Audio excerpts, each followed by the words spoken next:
Hello and welcome friends to Gyan Ganga classes. और आज हम लेकर के आए हैं क्लास 6 इंग्लिश लिटरेचर के chapter number 8 banyan tree. This is your last chapter and I hope कि आपने बाकी सारे वीडियोस देखे होंगे इंग्लिश लिटरेचर के। अगर नहीं देखे हैं तो इसका लिंक मैंने डिस्क्रिप्शन में दे दिया है और आपको यहाँ पे लिंक मिल जाएगा। So just check it out and अपने फ्रेंड्स के साथ भी उतना ही शेयर करके आप अपनी वीडियोस को उनके साथ शेयर करके ग्रुप स्टडी कर सकते हैं। यू कैन सेल्फ स्टडी, और क्योंकि इसमें मैं आपको सारी चीज़ें बेसिक से लेकर के everything, word meaning and everything I will explain and we will do question answers. ठीक है, चलिए शुरू करते हैं। What we will cover today: the chapter explanation, word meaning, language and grammar, summary and lesson and question answer. और आज हम इसमें ये सब सीखेंगे। इस वीडियो को लाइक करके हमारे चैनल को सब्सक्राइब कर दीजिए अगर अभी तक आपने सब्सक्राइब नहीं किया है। Banyan tree. Have you seen a mongoose? mongoose को भी देखा? mongoose मतलब एक type of animal who Yeats snake. उसको हिंदी में बोलते हैं नेवला। देखा है कभी? अ mongoose can fight with and kill a snake. mongoose fight करता है और स्नेक को मारता है। He is his enemy, more powerful than a snake. You must have seen a banyan tree. आप सबने एक banyan tree तो देखा ही होगा अपने घर के आसपास या अपनी लोकेलिटी में, कहीं भी। This is a story about what the author saw as a young boy when he was sitting in an old banyan tree in his grandfather's house. इस स्टोरी में क्या है? इस स्टोरी में ऑथर जब वो छोटा था, वो अपने बचपन का हमको एक इंसिडेंट बताते हैं। जब वो छोटे थे तो उन्होंने अपने ग्रैंडफादर के घर में लगे एक ओल्ड बैनियन ट्री पे बैठे हुए क्या देखा था। इसीलिए इस स्टोरी का नाम है बैनियन ट्री। ओके, चलिए शुरू करते हैं। Though the house and grounds belonged to my grandparents, the magnificent old banyan tree was mine. ये उस समय कहाँ थे? Author was in the grand parents house and he से कि उसका वो घर, वो जमीन belong to the house and the ground. मतलब वो घर, वो जमीन belong to my grand parents, वो मेरे ग्रैंड पेरेंट्स की थी। द मैग्निफिशेंट, मैग्निफिशेंट यानी एक्सट्रीमली इम्प्रेसिव एंड अट्रैक्टिव। वो जो अट्रैक्टिव, क्योंकि वो उनको बैनियन ट्री वो बहुत उनको अच्छा लगता था, बहुत पसंद था, तो ही एडजेक्टिव लगा करके ही emphasise it as the magnificent. मतलब उस अट्रैक्टिव ओल्ड बनियन ट्री को वो कहते हैं कि वो मेरा है। चीफली, चीफली यानी mainly, mainly because grandfather at 65, grandfather की एज क्या है? अब वो 65 के हैं। जब ये छोटे उस घर के अभी जिस इंसिडेंट की बात कर रहे हैं तब grandfather was 65 years old. At 65 could not longer climb it, क्योंकि वो अब उस पेड़ पे नहीं चढ़ सकते। सिर्फ the author was able to climb it, so he told कि the house, the ground are the property of my grandfather, but this old banyan tree was just mine. Its spreading branches which hung to the ground and took root again. अब वो उस tree को explain करते हैं कि वो कैसा दिख रहा है। ओके, तो वो एक्सप्लेन करते हैं the hanging branches, the spreading branches, जो उसकी ब्रांचेस स्प्रेड करके that hung to the ground, जो नीचे जाती हैं। बनियन ट्री तो यानी कि जो वो वाला पेड़ जिसकी ब्रांचेस नीचे की ओर, जिस ब्रांचेस से रूट्स होती हैं जो कि टुवर्ड्स ग्राउंड ग्रो करती हैं और फिर वो ग्राउंड के अंदर जा करके एक्स्ट्रा रूट्स का काम करती हैं। आप ये सब साइंस में भी पढ़े होंगे। तो to which the ground and took the root again, forming a number of twisting passages. और वो जो गैप होता है उनके बीच में, रूट्स, अलग अलग रूट्स के बीच में, हैंगिंग रूट्स के बीच में, उसको ऑथर किससे कंपेयर कर रहा है? ट्विस्टिंग पैसेजेस से। ट्विस्टिंग पैसेजेस मतलब टू बेंड, ट्विस्ट मतलब something is bending, turning, and passages are the narrow spaces. वो कह रहा है वो छोटी छोटी स्पेसेस उसको लग रही थी। गेव मी एंडलेस प्लेजर, और वैसी वैसा उसका पैटर्न देख करके उनको बहुत ही happiness, pleasure, feel of happiness उनको मिलती है. Among them were squirrels and snails and butterflies. और वहां पे उनके साथ और कौन कौन दिखा उनको ट्री पे? Squirrels, snails, butterflies.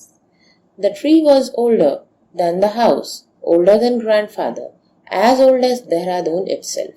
और इस लाइन में हमें क्या पता चलता है कि वो कहाँ पे, in which place? In Dehradun. The author was in Dehradun. His grandfather's home was in Dehradun, and he said कि tree was older than house. वो house से भी पुराना था, वो grandfather से भी old था, और वो शायद देहरादून जितना ही old हो, जितनी वो city old थी. Okay? I could hide myself in its branches behind thick green leaves and spy on the world below.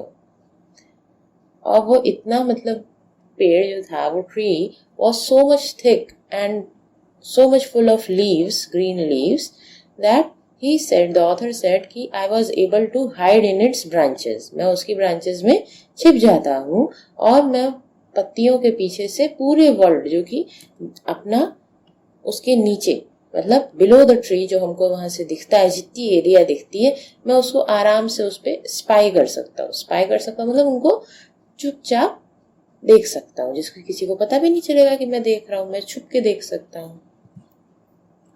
My first friend was a small grey squirrel. वहां पे पेड़ पे बैठते बैठते उनकी फर्स्ट फ्रेंड कौन बनी? First friend was a small grey squirrel. Arcing his back and sniffing into the air, he seemed at first to resent my invasion of his privacy.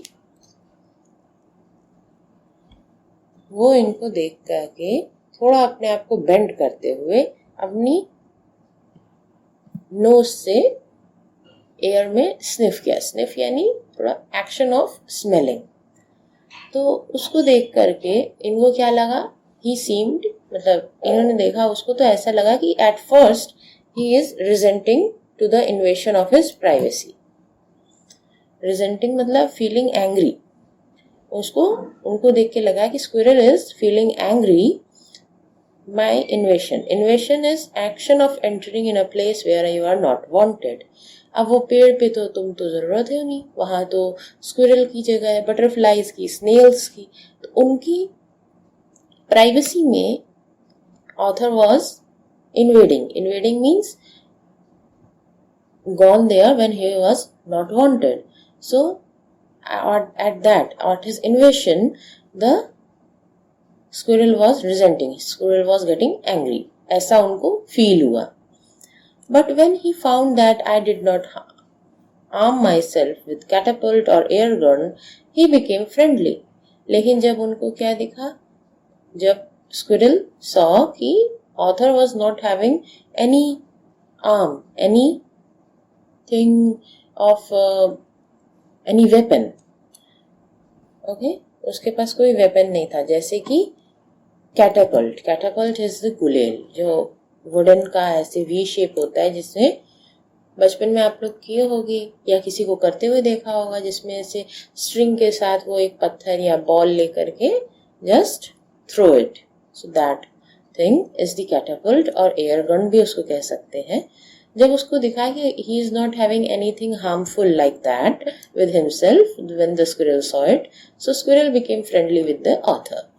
And when I started bringing him pieces of cake and biscuit, he grew quite bold and was soon taking morsels from hand. और जब ऐसे ही दिन बीतते गए, daily वो author वहाँ banyan tree पे जाकर के बैठता था और he was spending time there. So the squirrel became friendly and more bold with him, because daily ये उसके लिए कभी कुछ piece of cake, piece of biscuit लेके जाती थी, और उसके वजह से वो squirrel इतना bold हो गए उसके साथ कि started taking morsel. Morsel मतलब small piece of something, like छोटे छोटे टुकड़े from the hand. Before long he was delving into my pockets and helping himself to whatever he could find. फिर क्या हुआ? फिर वो इतने बोल्ड हो गए कि डेल्विंग यानी सर्च इनसाइड समथिंग, वो इनकी पॉकेट्स में, इनकी शर्ट, इनके पैंट्स के पॉकेट्स में घुस जाते और वहां से अपने लिए ही सर्च करके कि वो क्या ले करके आए हमारे लिए, सर्च करके अपना खुद ही ले जाते थे. He was a very, very young squirrel, and his friends and relatives probably thought him foolish and headstrong for trusting a human.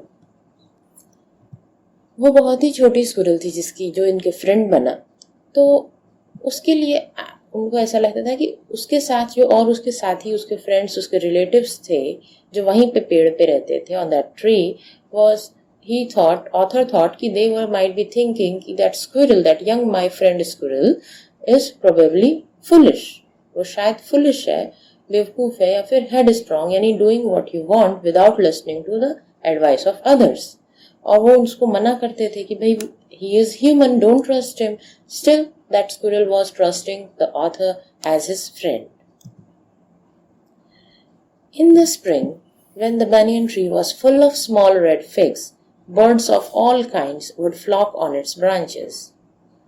और spring का वो बता रहे हैं, when it was the spring season, the banyan tree was full of छोटे छोटे red figs. Figs are the small soft sweet fruit. उस पे fruits लग जाते थे छोटे छोटे, तो उससे birds of all kind, हर तरीके की bird वहां पे flock यानी movement of birds, मतलब हर तरीके की bird वहां पे उसकी branches पे आती थी. The red-bottomed bulbul, cheerful and greedy parrots, manna and crows squabbling with one another. और यहाँ पे कितनी birds की बात हुई है? बुलबुल, parrots, manna and crows. The 4 different birds. He also added the enhancement of that. Red-bottomed bulbul, cheerful and greedy parrots, manna and crows. They were the cheerful and greedy parrots, manna and crows. Okay, squabbling मतलब argue with a noisy, मतलब chirping. बहुत जोर जोर से they talk and they make loud noises in that time, in spring. During the fig season is spring season, the banyan tree was the noisiest place in the garden. क्योंकि इतनी birds आती थी, इतना कुछ होता था, तो so banyan tree was the noisiest place in the garden. Okay, halfway up the tree I had built a crude platform, halfway up at an equal distance between the two places. जैसे कि एक ऊपर जाके it split into 2 branches. In that place he just author build a crude platform. Crude मतलब simple and basic. एक सीधा सीधा simple सा एक platform उसने वहाँ build किया. I would spend the afternoon when it was not too hot. और वहाँ पे बैठ करके अपना पूरा आफ्टरनून स्पेंड करते थे कि वो ज़्यादा गर्म नहीं होता था. It was not too hot. I could read there, propping myself up against the tree. Propping myself is to give me help or support from the tree. वो ट्री से ऐसे अपने आप को सपोर्ट दे करके वहीं पे बैठते थे with a cushion from the living room. और एक कुशन लेकर के जाते थे अपने लिविंग रूम से and spend the afternoons there. Okay. Treasure Island, Huckleberry Finn, and the story of Dr. Dolittle were some of the books that made up my banyan tree library. और वहाँ पे बैठ के क्या करते थे? He used to read different books. और वो उसको अपनी banyan tree library कहते थे. तो कौन सी बुक पढ़ी थी? जैसे कि examples, Treasure Island, Huckleberry Finn, story of Dr. Dolittle. When I did not feel like reading, I could look down through the leaves at the world below. और जब उनको पढ़ने का मन नहीं करता था, he was not feeling to read, so what he do? वो पेड़ पे ही बैठे बैठे वहां से पत्तियों के नीचे देखते थे, तो the world below, जो नीचे क्या वर्ल्ड में हो रहा है, on the ground and everything, वो सब वहां से देखते थे. And on one particular afternoon, और एक इंसिडेंट अब वो बता रहे हैं कि एक पर्टिकुलर आफ्टरनून क्या हुआ था. I had a grandstand view of that classic of the Indian wilds, a fight between a mongoose and a cobra. तो एक grandstand मतलब rows of seats usually covered by a roof from which you get a good view, like a view from the stadium for any sport. तो ऐसा view. It was for me, उनके लिए क्या था कि एक grand stand view, यानी कि एक grand स्टेडियम से वो किसी चीज का व्यू कर रहे हैं, किसी स्पोर्ट का. ऐसा व्यू था किस चीज का? The classic of Indian Wilde's. Indian Wilde's में जो क्लासिक चीज है, दैट इज, क्या है वो classic? A fight between a mongoose and a cobra. mongoose यानी the animal that has fur and eats snakes, and cobra is a snake. So cobra और mongoose के बीच का fight which he is resembled as a classic sport of the Indian animals. Indian में ये चीज popular है, इसके बारे में काफी कहानियां बनी है. So he was having a grand stand view of that fight. The warm breezes of approaching summer had sent everyone, including the gardener, into the house. Approaching summer means the summer is near. Warm breezes, गर्म हवा, जो अब धीरे धीरे गर्मी आ रही थी. Spring was getting over, summer was coming in, so the warm breezes were in the air.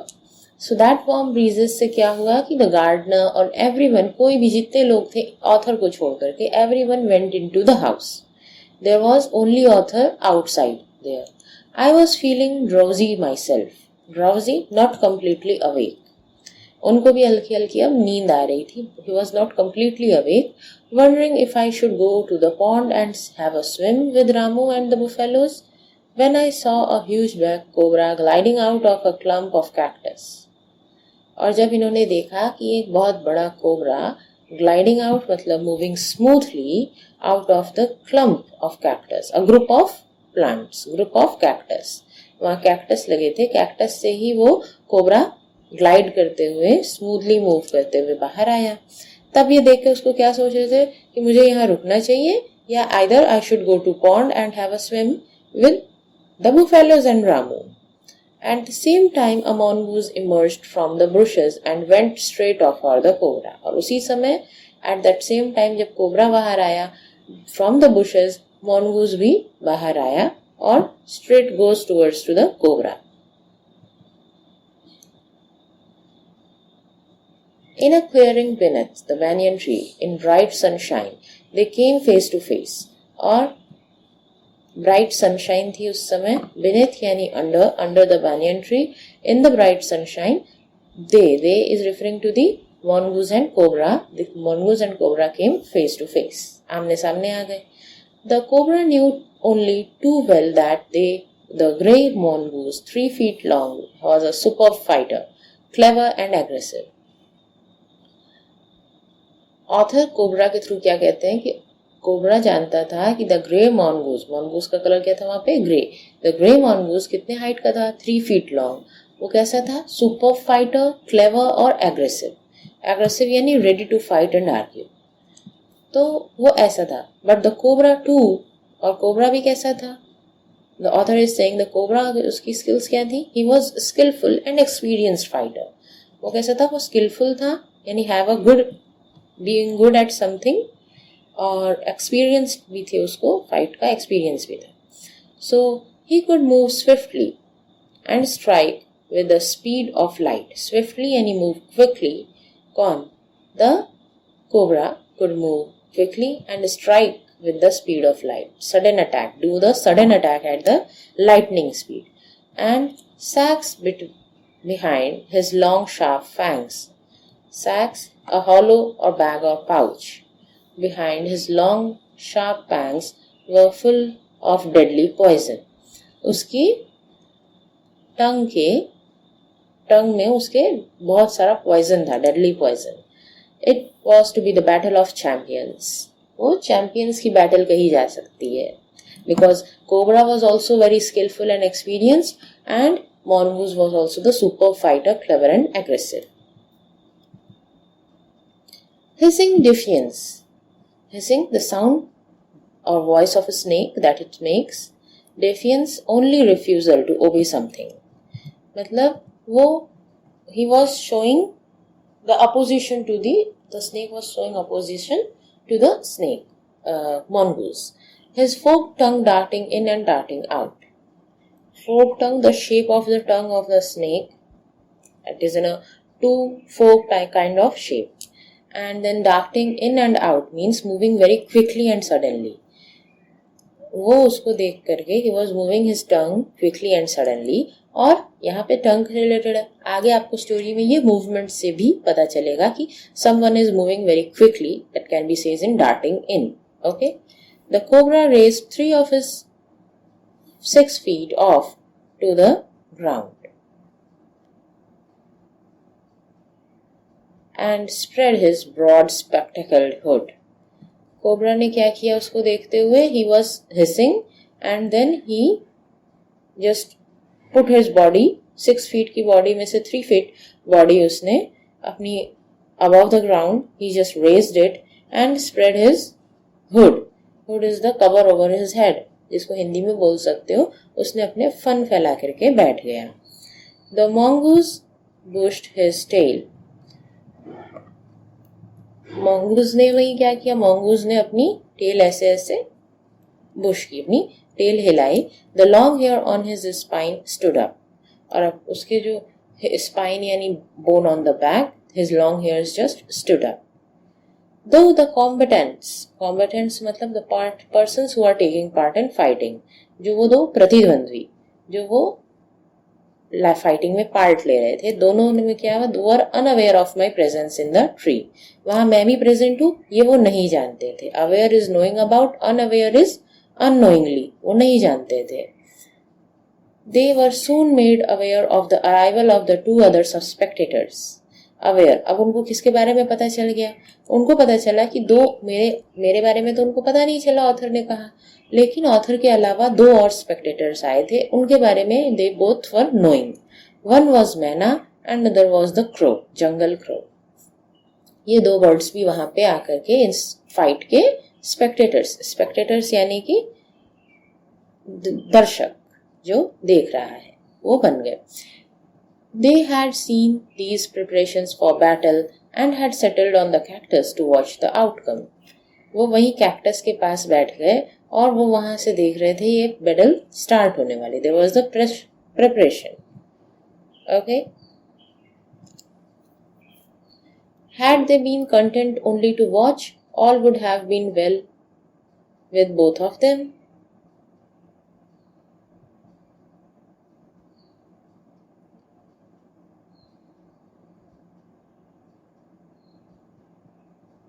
क्या वो सिर्फ वहां पे फीलिंग सेटिस्फाइड टू वॉच और वहां पे देखने के लिए बैठ गए, इकट्ठा हो गए. The cobra stood on the defensive. तो कितने स्पेक्टेटर्स हैं इस फाइट के? 3. The author, the myna and the crow.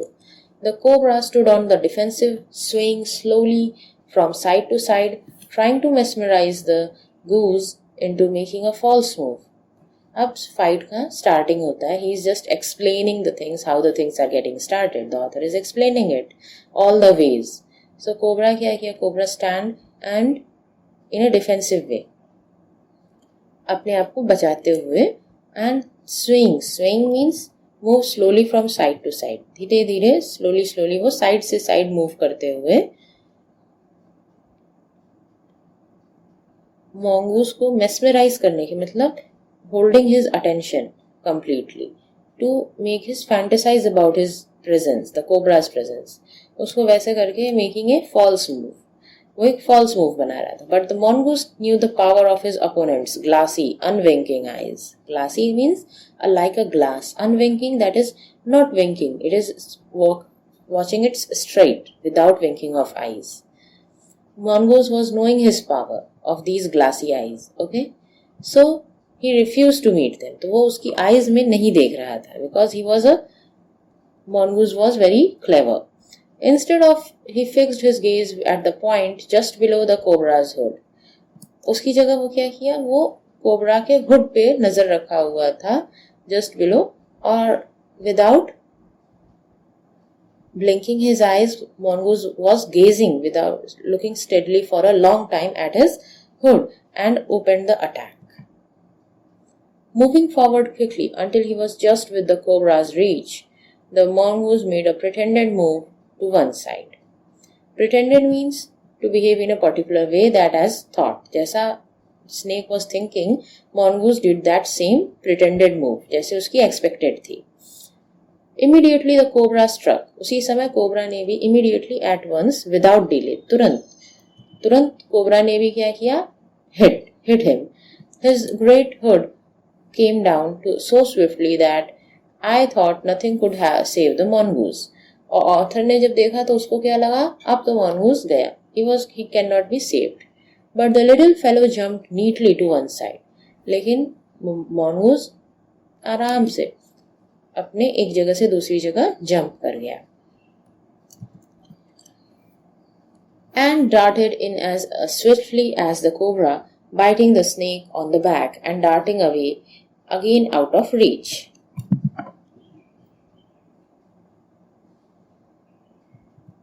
लेकिन वो little fellow is यानी the member यानी the combatant was mongoose. तो mongoose jumped neatly on one side. वो एक साइड जंप करके swiftly वो कोबरा के पास गया, bite the snake back and वापस उससे दूर, उसकी पहुंच से दूर चला गया. He was so smart and so fast. At the same moment that the cobra struck, the crow and the manna hurled themselves at him.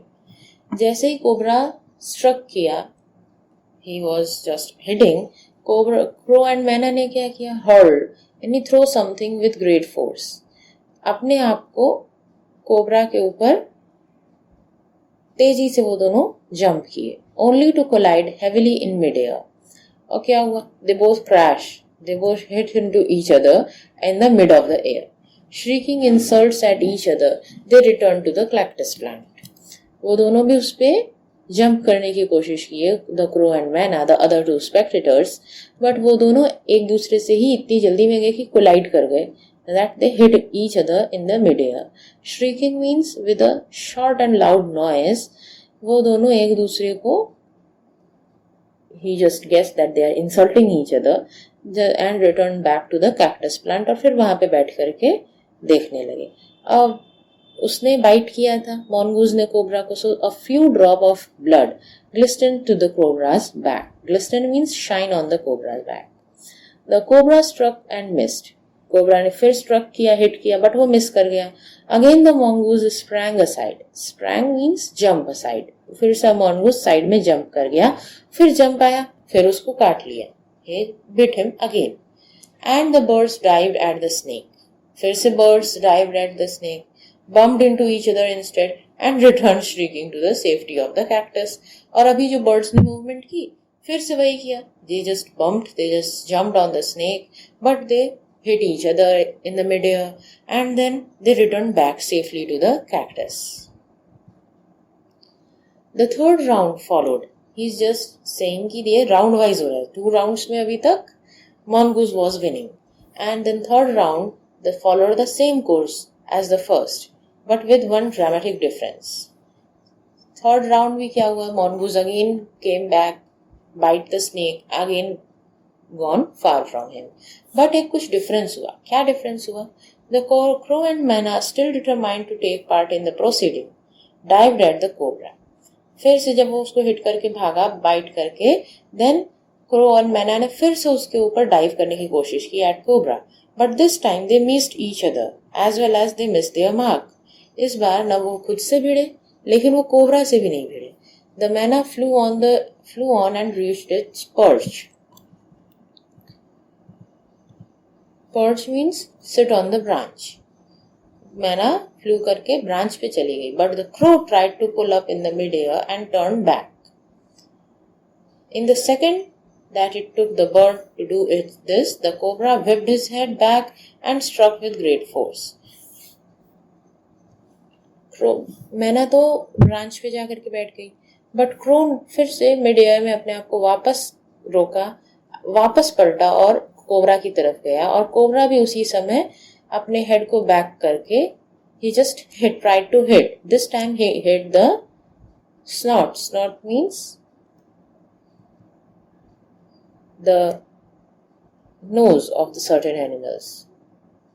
यहाँ पे the tongue of the cobra just thud, यानी just bang on the against the crow's body.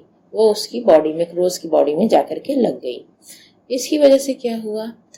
It's such a great force कि I saw the bird, the crow, flung nearly 20 feet across the garden. उसको nearly उन्होंने इतनी high हो गया, like 20 feet across. It fluttered about a while. वो थोड़ी देर तक flutter यानी make some quick movement. He was just moving quickly and very miserably, and then lay still. Lay still यानी he just dead. He was just dead. And the manna remained on the cactus plant. Manna अभी भी cactus plant पे जाके बैठी हुई थी. When the snake and the mongoose returned to fight, and both the fighters were back to the fight. Very wisely decided not to interfere again. और मैना was decided कि अब मैं दोबारा interfere नहीं करूँगी. I will not interrupt their fighting. Cobra was weakening. Cobra क्योंकि काफी बार mongoose had hit him, had bite him, so Cobra अब धीरे धीरे weak हो रहा था. And mongoose, walking fearlessly up to it, raised himself on his short legs and with a lightning snap had the big snake by the snout. उस mongoose अब इसी तरह से fearless हो गया. He was just like, अब तो वो काफी weak हो गया है, so he raised his short legs. वो अपने छोटे छोटे पैर पे खड़े होकर के lightning snap to break or be broken suddenly. बहुत in the quickly way he just got to the big snake, the snake, और snake के पास जाकर के उसको just break कर दिया from his head. The cobra writhed and lashed about in frightening manner. Writhed and lashed means move in twisting way. Cobra twist किया frightening manner, बहुत ही frightening way था उसका. And the even coiled itself, वो अपने आप को coil करने की भी कोशिश किया, like round shape में अपने आप को twist करके कसने की कोशिश किया about the mongoose के आसपास, but of no avail. बिना उसका लेकिन कोई use नहीं हुआ, कोई मतलब नहीं रह गया था, because he was such a weak animal by that time. The little fellow hung grimly on until the snake had ceased to struggle. Little fellow यानी कि mongoose ने उसको वैसे ही पकड़ा रहा जब तक वो स्नेक ने स्ट्रगल करना नहीं छोड़ा, यानी उसकी भी वो जब तक डेड नहीं हो गया तब तक he was just holding him tight. He then smelled along its quivering length. उसको gripped it round the hood and dragged it into the bushes. उसको हुड से पकड़ के he just dragged it into the bushes. The manna dropped cautiously into the ground, hopped about. जब वो चला भी गया तो भी मैना was so वो डरी हुई थी, लास्ट उसको देखा था जो क्रो के साथ हुआ था, उसकी वजह से she just carefully came to the ground, hopped about, आसपास बैठी, peered into the bushes from a safe distance, और वहां से बहुत ही safe distance बना के दूरी से उसने bushes के अंदर देखा. And then a shrill cry of congratulation flew away. And then she just confirmed with a congratulation cry, चिल्लाते हुए, she just confirmed कि the mongoose was the winner and the snake is now dead. And then flew away. वो वहां से चली गई. तो आज हमने जाना इन दोनों की फाइट का एक डिटेल सीक्वेंस. चलिए इसी के साथ हम करते हैं इसके question answers. The old banyan tree did not belong to grandfather but only to the boy because the grandfather was 65 years old and could not longer climb the banyan tree. The small grey squirrel became friendly when he found that boy did not arm himself with catapult or air gun. When the boy started to bring himself the pieces of cake and biscuits, the squirrel grew quite bold and soon taking morsels from his hands. In the spring the banyan tree would come here. In the spring the banyan tree was full of small red figs and the birds of all kinds would come here. The banyan tree served the boy as a library where he made his crude platform to sit and read books. A young boy spent his afternoon in the tree when it was not too hot, leaning against it and reading storybooks. What are the qualities the two champions have Pick out the words and phrases from the paragraph and write them down. हमने यहाँ पढ़ा था story में mongoose और cobra की qualities. mongoose की quality क्या पढ़ी थी? Super fighter, clever and aggressive. Cobra skillful, experienced fighter and swift. Who were the other two spectators? What did they do? The other two spectators were Manna and the jungle crow. They settled on the cactus to watch the outcome. They were not content only to watch the fight. They took part in the proceedings and hurled themselves at the cobra. यही पढ़े थे कि वो सिर्फ देख ही नहीं रहे थे, वो तो पार्ट भी लिए थे. Now we have to do. Read the description below of what a snake did and what mongoose. Arrange them in the proper order. We will just do the proper ordering. Snake and mongoose like this. Snake tried to mesmerize the mongoose. उसके जवाब में mongoose ने क्या किया था? He refused to look into the eye of the snake. Then what snake did? Struck on the side that the mongoose pretended to attack. Mongoose pretended to attack the cobra on one side. Then snake struck against and missed. Mongoose sprang aside, jumped in and bit. Snake struck the crow. Mongoose darted away and bit the cobra on the back. Then snake coiled itself and around the mongoose. Mongoose grabbed the snake by the snout. Then snake ceased to struggle. Mongoose dragged the snake into the bushes. And this was the end of the fight. What happened to the crow in the end? Towards the end of the fight, the crow flung nearly 20 feet across the garden as the cobra whipped his head back and struck with a great force. His snout thudded against the crow's body, and it fluttered about a while and then lay still and dead. What did Manna do finally? Manna dropped cautiously to the ground, hopped about, peered into the bushes from a safe side, and then, with a shrill cry of congratulations, flew away.